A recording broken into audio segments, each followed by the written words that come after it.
If you were a kid in the 1990s, chances are that you had a deep-set fear of clowns. One clown in particular, thanks to the miniseries adaptation of probably Stephen King's best-known horror novel, It.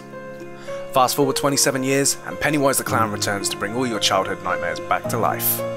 The movie begins in the quiet town of Derry, Maine, and children have started to go missing, the first of which was one of the main characters' younger brother, Georgie.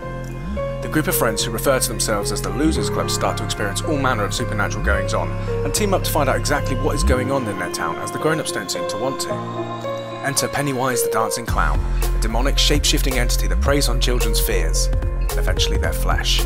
It gets the perfect contrast between thriller and supernatural horror, and even manages to get a few laughs along the way.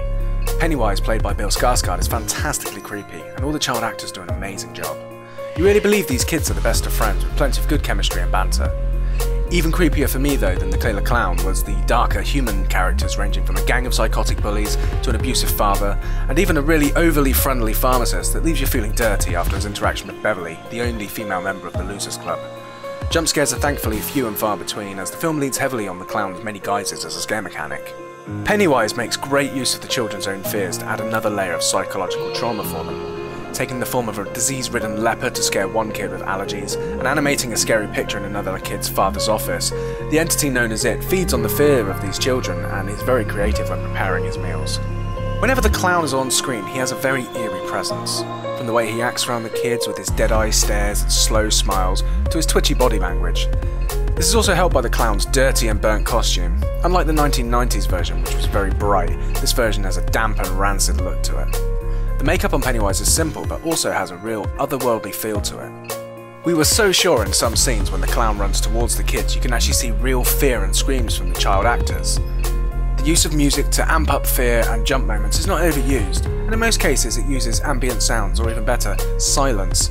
Having a silent moment, not knowing when a jump scare will take place, is always a good trick, and it works well in it. At times, the style in which the scare scenes are shot reminded me of Sam Raimi's Evil Dead films, and I wouldn't be all that surprised to find out that director Andy Muschietti took inspiration from them. Fans of the 1990s miniseries and books may find some scenes disappointing, as this is not an exact retelling, but I personally was really happy about this and thought the movie was handled with due care, considering the low budget of only $35 million.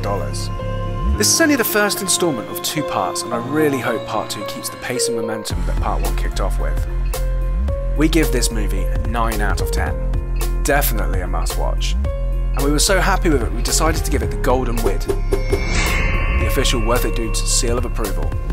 Thanks for watching, guys, and we'll see you soon.